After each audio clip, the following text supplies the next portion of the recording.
Pride and Prejudice by Jane Austen. Chapter 47. "I have been thinking it over again, Elizabeth," said her uncle as they drove from the town, "and really, upon serious consideration, I am much more inclined than I was to judge as your eldest sister does on the matter. It appears to me so very unlikely that any young man should form such a design against a girl who is by no means unprotected or friendless, and who is actually staying in his colonel's family, that I am strongly inclined to hope the best. Could he expect that her friends would not step forward? Could he expect to be noticed again by the regiment after such an affront to Colonel Forster? His temptation is not adequate to the risk." "Do you really think so?" cried Elizabeth, brightening up for a moment. "Upon my word," said Mrs. Gardiner, "I begin to be of your uncle's opinion. It is really too great a violation of decency, honour, and interest for him to be guilty of. I cannot think so very ill of Wickham. Can you yourself, Lizzie, so wholly give him up as to believe him capable of it?" "Not perhaps of neglecting his own interest, but of every other neglect I can believe him capable. If, indeed, it should be so, but I dare not hope it. Why should they not go on to Scotland if that had been the case?" "In the first place," replied Mr. Gardiner, "there is no absolute proof that they are not gone to Scotland." "Oh, but their removing from the chaise into a hackney coach is such a presumption, and besides, no traces of them were to be found on the Barnet road." "Well then, supposing them to be in London, they may be there, though for the purpose of concealment, for no more exceptional purpose. It is not likely that money should be very abundant on either side, and it might strike them that they could be more economically, though less expeditiously, married in London than in Scotland." "But why all this secrecy? Why any fear of detection? Why must their marriage be private? Oh, no, this is not likely. His most particular friend, you see, by Jane's account, was persuaded of his never intending to marry her. Wickham will never marry a woman without some money. He cannot afford it. And what claims has Lydia? What attraction has she beyond youth, health, and good humour that could make him, for her sake, forego every chance of benefiting himself by marrying well? As to what restraint the apprehensions of disgrace in the corps might throw on a dishonourable elopement with her, I am not able to judge, for I know nothing of the effects that such a step might produce. But as to your other objection, I am afraid it will hardly hold good. Lydia has no brothers to step forward, and he might imagine, from my father's behaviour, from his indolence and the little attention he has ever seemed to give to what was going forward in his family, that he would do as little, and think as little about it, as any father could do in such a matter." "But can you think that Lydia is so lost to everything but love of him as to consent to live with him on any terms other than marriage?" "It does seem, and it is most shocking indeed," replied Elizabeth, with tears in her eyes, "that a sister's sense of decency and virtue in such a point should admit of doubt. But really I know not what to say. Perhaps I am not doing her justice, but she is very young. She has never been taught to think on serious subjects, and for the last half-year, nay, for a 12-month, she has been given up to nothing but amusement and vanity. She has been allowed to dispose of her time in the most idle and frivolous manner, and to adopt any opinions that came in her way. Since the Shire were first quartered in Meryton, nothing but love, flirtation, and officers have been in her head. She has been doing everything in her power by thinking and talking on the subject to give greater, what shall I call it, susceptibility to her feelings, which are naturally lively enough. And we all know that Wickham has every charm of person and address that can captivate a woman." "But you see that Jane," said her aunt, "does not think so very ill of Wickham as to believe him capable of the attempt." "Of whom does Jane ever think ill? And who is there, whatever might be their former conduct, that she would think capable of such an attempt till it were proved against them?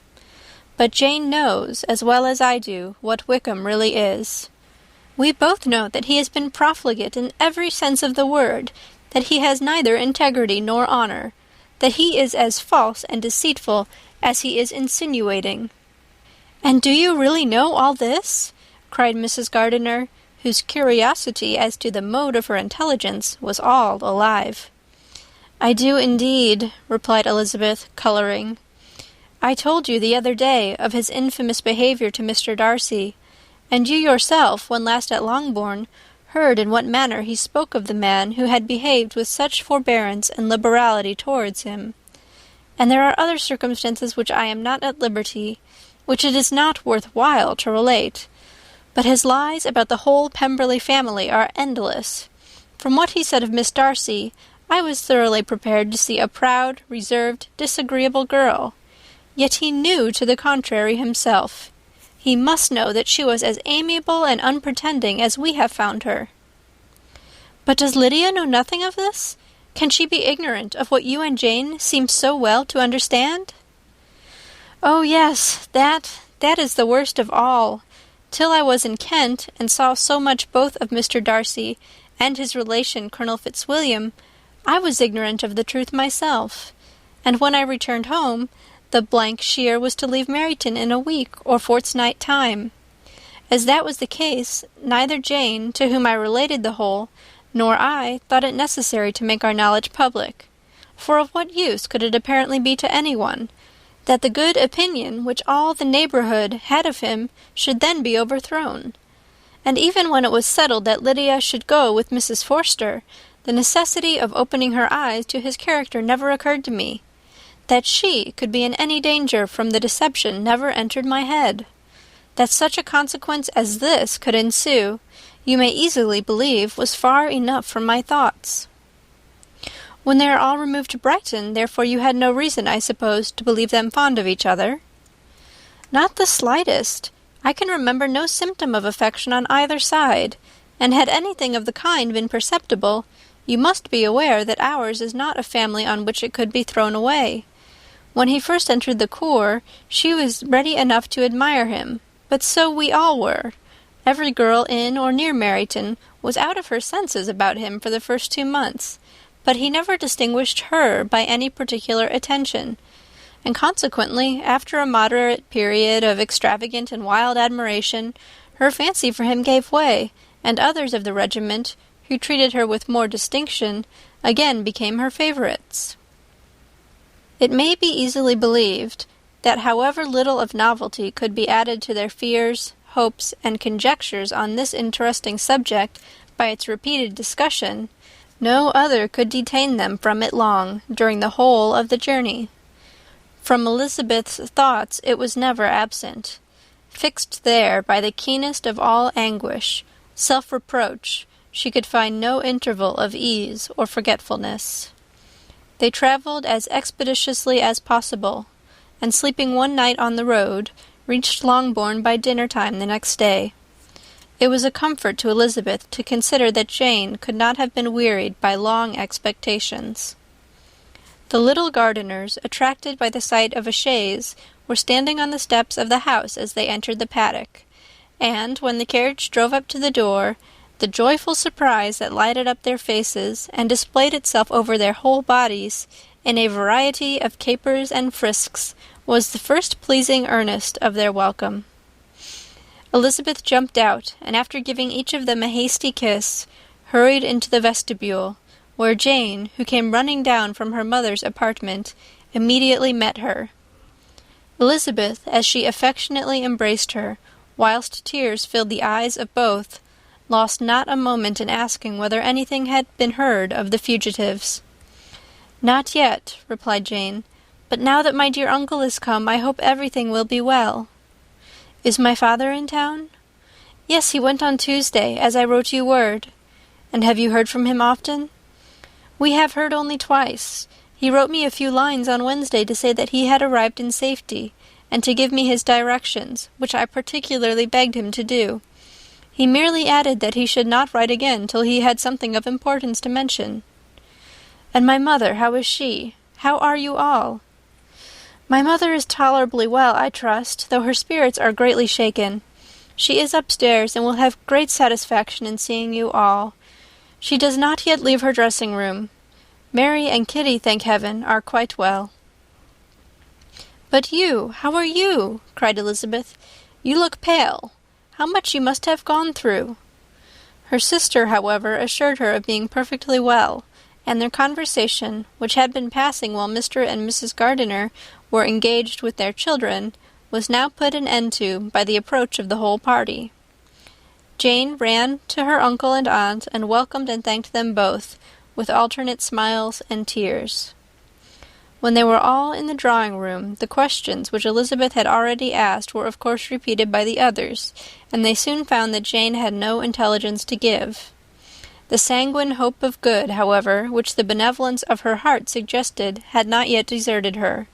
She still expected that it would all end well, and that every morning would bring some letter, either from Lydia or her father, to explain their proceedings, and, perhaps, announce their marriage.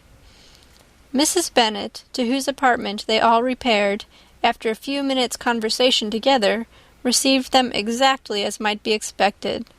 With tears and lamentations of regret, invectives against the villainous conduct of Wickham, and complaints of her own sufferings and ill usage, blaming everybody but the person to whose ill-judging indulgence the errors of her daughter must principally be owing. "If I had been able," said she, "to carry my point in going to Brighton with all my family, this would not have happened. But poor dear Lydia had nobody to take care of her. Why did the Forsters ever let her go out of their sight? I am sure there was some great neglect or other on their side, for she is not the kind of girl to do such a thing if she had been well looked after. I always thought they were very unfit to have the charge of her, but I was overruled, as I always am. Poor dear child! And now here's Mr. Bennet gone away, and I know he will fight Wickham wherever he meets him, and then he will be killed, and what is to become of us all? The Collinses will turn us out before he is cold in his grave, and if you are not kind to us, brother, I do not know what we shall do." They all exclaimed against such terrific ideas, and Mr. Gardiner, after general assurances of his affection for her and all her family, told her that he meant to be in London the very next day, and would assist Mr. Bennet in every endeavour for recovering Lydia. "Do not give way to useless alarm," added he. "Though it is right to be prepared for the worst, there is no occasion to look on it as certain. It is not quite a week since they left Brighton. In a few days more we may gain some news of them, and till we know that they are not married, and have no design of marrying, do not let us give the matter over as lost. As soon as I get to town I shall go to my brother, and make him come home with me to Gracechurch Street, and then we may consult together as to what is to be done." "Oh, my dear brother," replied Mrs. Bennet, "that is exactly what I could most wish for. And now do, when you get to town, find them out wherever they may be, and if they are not married already, make them marry. And as for wedding clothes, do not let them wait for that, but tell Lydia she shall have as much money as she chooses to buy them, after they are married. And above all, keep Mr. Bennet from fighting. Tell him what a dreadful state I am in, that I am frighted out of my wits, and have such tremblings, such flutterings all over me, such spasms in my side, and pains in my head, and such beatings at heart, that I can get no rest by night nor by day. And tell my dear Lydia not to give any directions about her clothes till she has seen me, for she does not know which are the best warehouses. Oh, brother, how kind you are! I know you will contrive it all." But Mr. Gardiner, though he assured her again of his earnest endeavours in the cause, could not avoid recommending moderation to her, as well in her hopes as her fear, and after talking with her in this manner till dinner was on the table, they all left her to vent all her feelings on the housekeeper, who attended in the absence of her daughters. Though her brother and sister were persuaded that there was no real occasion for such a seclusion from the family, they did not attempt to oppose it, for they knew that she had not prudence enough to hold her tongue before the servants while they waited at table, and judged it better that one only of the household, and the one whom they could most trust, should comprehend all her fears and solicitude on the subject. In the dining-room they were soon joined by Mary and Kitty, who had been too busily engaged in their separate apartments to make their appearance before. One came from her books, and the other from her toilette. The faces of both, however, were tolerably calm, and no change was visible in either, except that the loss of her favourite sister, or the anger which she had herself incurred in this business, had given more of fretfulness than usual to the accents of Kitty. As for Mary, she was mistress enough of herself to whisper to Elizabeth, with a countenance of grave reflection, soon after they were seated at the table, "This is a most unfortunate affair, and will probably be much talked of, but we must stem the tide of malice, and pour into the wounded bosoms of each other the balm of sisterly consolation." Then, perceiving in Elizabeth no inclination of replying, she added, "Unhappy as the event must be for Lydia, we may draw from it this useful lesson, that loss of virtue in a female is irretrievable, that one false step involves her in endless ruin, that her reputation is no less brittle than it is beautiful, and that she cannot be too much guarded in her behaviour towards the undeserving of the other sex." Elizabeth lifted up her eyes in amazement, but was too much oppressed to make any reply. Mary, however, continued to console herself with such kind of moral extractions from the evil before them.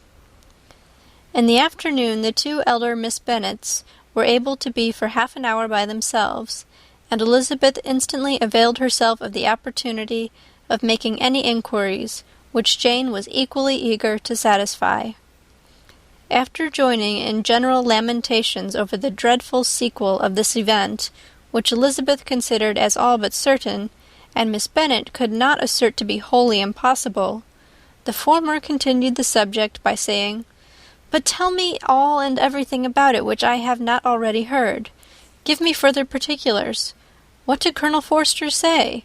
Had they no apprehension of anything before the elopement took place? They must have seen them together for ever."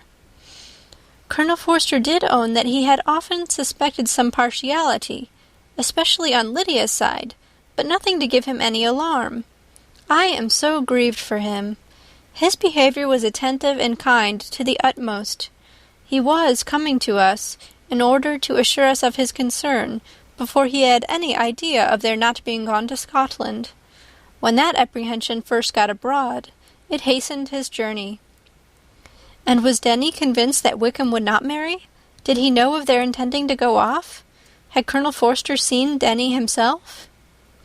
"Yes, but when questioned by him, Denny denied knowing anything of their plans, and would not give his real opinion about it.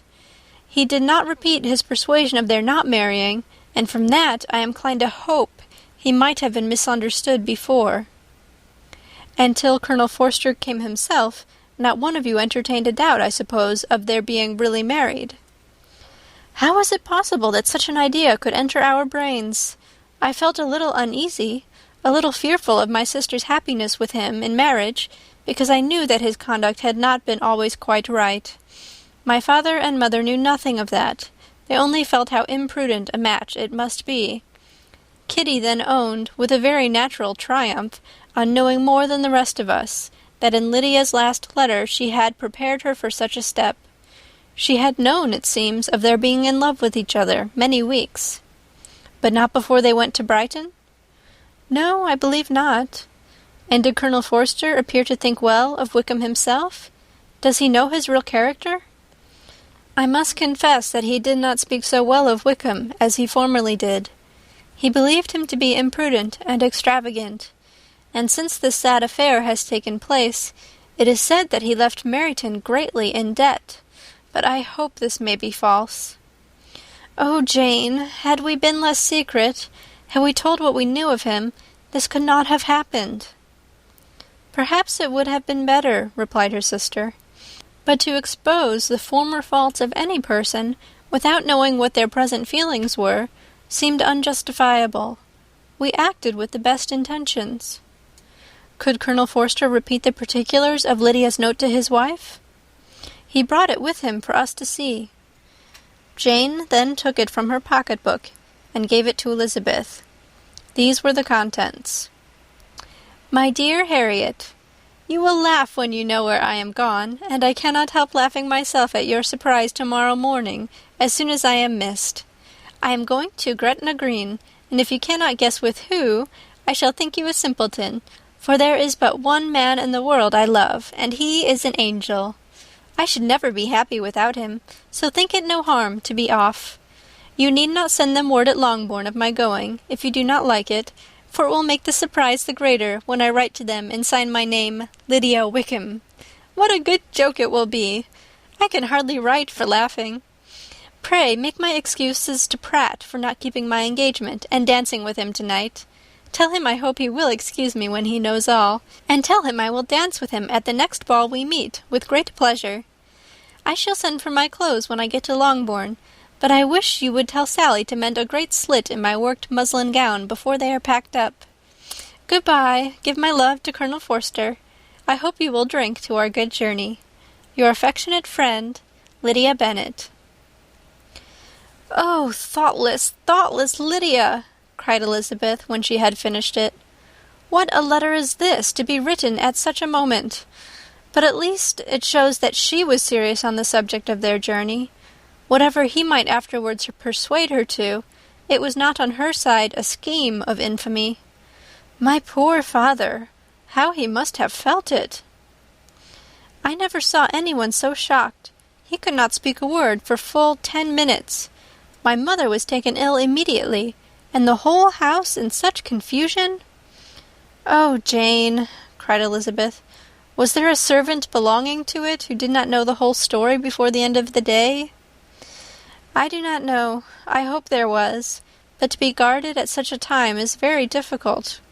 My mother was in hysterics, and though I endeavoured to give her every assistance in my power, I am afraid I did not do so much as I might have done. But the horror of what might possibly happen almost took me from my faculties. Your attendance upon her has been too much for you. You do not look well. Oh, that I had been with you! You have had every care and anxiety upon yourself alone. Mary and Kitty have been very kind, and would have shared in every fatigue, I am sure, but I did not think it right for either of them. Kitty is slight and delicate, and Mary studies so much that her hours of repose should not be broken in on. My Aunt Phillips came to Longbourn on Tuesday after my father went away, and was so good as to stay till Thursday with me. She was of great use and comfort to us all, and Lady Lucas has been very kind. She walked here on Wednesday morning to condole with us, and offered her services, or any of her daughters, if they should be of use to us." "She had better have stayed at home," cried Elizabeth. "Perhaps she meant well, but under such a misfortune as this, one cannot see too little of one's neighbours. Assistance is impossible, condolence insufferable. Let them triumph over us at a distance, and be satisfied." She then proceeded to inquire into the measures which her father had intended to pursue, while in town, for the recovery of his daughter. "He meant, I believe," replied Jane, "to go to Epsom, the place where they last changed horses, see the postilions, and try if anything could be made out from them. His principal object must be to discover the number of the hackney coach which took them from Clapham. It had come with a fare from London, and as he thought that the circumstance of a gentleman and a lady's removing from one carriage into another might be remarked, he meant to make inquiries at Clapham. If he could anyhow discover at what house the coachman had before set down his fare, he determined to make inquiries there, and hoped it might not be impossible to find out the stand and number of the coach. I do not know of any other designs that he had formed, but he was in such a hurry to be gone, and his spirits so greatly discomposed, that I had difficulty in finding out even so much as this." End of chapter 47. Chapter 48. The whole party were in hopes of a letter from Mr. Bennet the next morning, but the post came in without bringing a single line from him. His family knew him to be, on all common occasions, a most negligent and dilatory correspondent, but at such a time they had hoped for exertion. They were forced to conclude that he had no pleasing intelligence to send, but even of that they would have been glad to be certain. Mr. Gardiner had only waited for the letters before he set off. When he was gone, they were certain at least of receiving constant information of what was going on, and their uncle promised, at parting, to prevail on Mr. Bennet to return to Longbourn as soon as he could, to the great consolation of his sister, who considered it as the only security for her husband's not being killed in a duel. Mrs. Gardiner and the children were to remain in Hertfordshire a few days longer, as the former thought her presence might be serviceable to her nieces. She shared in their attendance on Mrs. Bennet, and was a great comfort to them in their hours of freedom. Their other aunt, who visited them frequently, and always, as she said, with the design of cheering and heartening them up, though as she never came without reporting some fresh instance of Wickham's extravagance or irregularity, she seldom went away without leaving them more dispirited than she found them. All Meryton seemed striving to blacken the man who, but 3 months before, had been almost an angel of light. He was declared to be in debt to every tradesman in the place, and his intrigues, all honoured with the title of seduction, had been extended into every tradesman's family. Everybody declared that he was the wickedest young man in the world, and everybody began to find out that they had always distrusted the appearance of his goodness. Elizabeth, though she did not credit above half of what was said, believed enough to make her former assurance of her sister's ruin more certain, and even Jane, who believed still less of it, became almost hopeless, more especially as the time was now come when, if they had gone to Scotland, which she had never before entirely despaired of, they must in all probability have gained some news of them. Mr. Gardiner left Longbourn on Sunday. On Tuesday his wife received a letter from him. It told them that, on his arrival, he had immediately found out his brother, and persuaded him to come to Gracechurch Street; that Mr. Bennet had been to Epsom and Clapham before his arrival, but without gaining any satisfactory information, and that he was now determined to inquire at all the principal hotels in town, as Mr. Bennet thought it possible they might have gone to one of them, on their first coming to London, before they procured lodgings. Mr. Gardiner himself did not expect any success from this measure, but as his brother was eager in it, he meant to assist him in pursuing it. He added that Mr. Bennet seemed wholly disinclined at present to leave London, and promised to write again very soon. There was also a postscript to this effect: "I have written to Colonel Forster, to desire him to find out, if possible, from some of the young man's intimates in the regiment, whether Wickham has any relations or connections who would be likely to know in what part of town he has now concealed himself. If there were any one that one could apply to with a probability of gaining such a clue as that, it might be of essential consequence. At present we have nothing to guide us. Colonel Forster will, I dare say, do everything in his power to satisfy us on this head. But, on second thoughts, perhaps Lizzie could tell us what relations he has now living, better than any other person." Elizabeth was at no loss to understand from where this deference to her authority proceeded, but it was not in her power to give any information of so satisfactory a nature as the compliment deserved. She had never heard of his having had any relations, except a father and mother, both of whom had been dead many years. It was possible, however, that some of his companions in the shire might be able to give more information, and though she was not very sanguine in expecting it, the application was a something to look forward to. Every day at Longbourn was now a day of anxiety, but the most anxious part of each was when the post was expected. The arrival of letters was the grand object of every morning's impatience. Through letters, whatever of good or bad was to be told would be communicated, and every succeeding day was expected to bring some news of importance. But before they heard again from Mr. Gardiner, a letter arrived for their father from a different quarter, from Mr. Collins, which, as Jane had received directions to open all that came for him in his absence, she accordingly read, and Elizabeth, who knew what curiosities his letters always were, looked over her and read it likewise.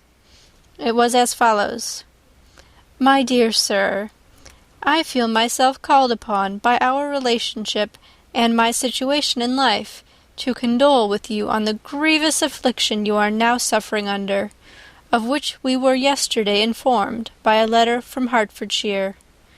Be assured, my dear sir, that Mrs. Collins and myself sincerely sympathize with you and all your respectable family in your present distress, which must be of the bitterest kind, because proceeding from a cause which no time can remove. No arguments shall be wanting on my part that can alleviate so severe a misfortune, or that may comfort you under a circumstance that must be of all others the most afflicting to a parent's mind. The death of your daughter would have been a blessing in comparison to this, and it is the more to be lamented, because there is reason to suppose, as my dear Charlotte informs me, that this licentiousness of behaviour in your daughter has proceeded from a faulty degree of indulgence, though, at the same time, for the consolation of yourself and Mrs. Bennet, I am inclined to think that her own disposition must be naturally bad, or she could not be guilty of such an enormity at so early an age. Howsoever that may be, you are grievously to be pitied, in which opinion I am not only joined by Mrs. Collins, but likewise by Lady Catherine and her daughter, to whom I have related the affair. They agree with me in apprehending that this false step in one daughter will be injurious to the fortunes of all the others, for who, as Lady Catherine herself condescendingly says, will connect themselves with such a family? And this consideration leads me moreover to reflect, with augmented satisfaction, on a certain event of last November, for had it been otherwise, I must have been involved in all your sorrow and disgrace. Let me then advise you, dear sir, to console yourself as much as possible, to throw off your unworthy child from your affection for ever, and leave her to reap the fruits of her own heinous offence. I am, dear sir, etc., etc. Mr. Gardiner did not write again till he had received an answer from Colonel Forster, and then he had nothing of a pleasant nature to send. It was not known that Wickham had a single relationship with whom he kept up any connection, and it was certain that he had no near one living. His former acquaintances had been numerous, but since he had been in the militia, it did not appear that he was on terms of particular friendship with any of them. There was no one, therefore, who could be pointed out as likely to give any news of him, and in the wretched state of his own finances, there was a very powerful motive for secrecy, in addition to his fear of discovery by Lydia's relations, for it had just transpired that he had left gaming debts behind him to a very considerable amount. Colonel Forster believed that more than £1,000 would be necessary to clear his expenses at Brighton. He owed a good deal in town, but his debts of honour were still more formidable. Mr. Gardiner did not attempt to conceal these particulars from the Longbourn family. Jane heard them with horror. "A gamester!" she cried. "This is wholly unexpected. I had not an idea of it." Mr. Gardiner added in his letter that they might expect to see their father at home on the following day, which was Saturday. Rendered spiritless by the ill success of all their endeavours, he had yielded to his brother-in-law's entreaty that he would return to his family, and leave it to him to do whatever occasion might suggest to be advisable for continuing their pursuit. When Mrs. Bennet was told of this, she did not express so much satisfaction as her children expected, considering what her anxiety for his life had been before. "What, is he coming home and without poor Lydia?" she cried. "Sure he will not leave London before he has found them. Who is to fight Wickham, and make him marry her if he comes away?" As Mrs. Gardiner began to wish to be at home, it was settled that she and the children should go to London at the same time that Mr. Bennet came from it. The coach therefore took them the first stage of their journey, and brought its master back to Longbourn. Mrs. Gardiner went away in all the perplexity about Elizabeth and her Derbyshire friend that had attended her from that part of the world. His name had never been voluntarily mentioned before them by her niece, and the kind of half-expectation which Mrs. Gardiner had formed, of their being followed by a letter from him, had ended in nothing. Elizabeth had received none since her return that could come from Pemberley. The present unhappy state of the family rendered any other excuse for the lowness of her spirits unnecessary. Nothing, therefore, could be fairly conjectured from that, though Elizabeth, who was by this time tolerably well acquainted with her own feelings, was perfectly aware that, had she known nothing of Darcy, she could have borne the dread of Lydia's infamy somewhat better. It would have spared her, she thought, one sleepless night out of 2. When Mr. Bennet arrived, he had all the appearance of his usual philosophic composure. He said as little as he had ever been in the habit of saying, made no mention of the business that had taken him away, and it was some time before his daughters had courage to speak of it. It was not till the afternoon, when he had joined them at tea, that Elizabeth ventured to introduce the subject, and then, on her briefly expressing her sorrow for what he must have endured, he replied, "Say nothing of that. Who should suffer but myself? It has been my own doing, and I ought to feel it." "You must not be too severe upon yourself," replied Elizabeth. "You may well warn me against such an evil. Human nature is so prone to fall into it. No, Lizzie, let me once in my life feel how much I have been to blame. I am not afraid of being overpowered by the impression. It will pass away soon enough." "Do you suppose them to be in London?" "Yes, where else can they be so well concealed?" "And Lydia used to want to go to London," added Kitty. "She is happy, then," said her father dryly, "and her residence there will probably be of some duration." Then, after a short silence, he continued, "Lizzie, I bear you no ill will for being justified in your advice to me last May, which, considering the event, shows some greatness of mind." They were interrupted by Miss Bennet, who came to fetch her mother's tea. "This is a parade," he cried, "which does one good. It gives such an elegance to misfortune. Another day I will do the same. I will sit in my library in my nightcap and powdering gown and give as much trouble as I can. Or perhaps I may defer it till Kitty runs away." "I am not going to run away, papa," said Kitty fretfully. "If I should ever go to Brighton, I would behave better than Lydia." "You go to Brighton! I would not trust you so near it as Eastbourne for 50 pounds. No, Kitty, I have at least learnt to be cautious, and you will feel the effects of it. No officer is ever to enter into my house again, nor even to pass through the village. Balls will be absolutely prohibited, unless you stand up with one of your sisters. And you are never to stir out of doors till you can prove that you have spent 10 minutes of every day in a rational manner." Kitty, who took all these threats in a serious light, began to cry. "Well, well," said he, "do not make yourself unhappy. If you are a good girl for the next 10 years, I will take you to a review at the end of them." End of chapter 48.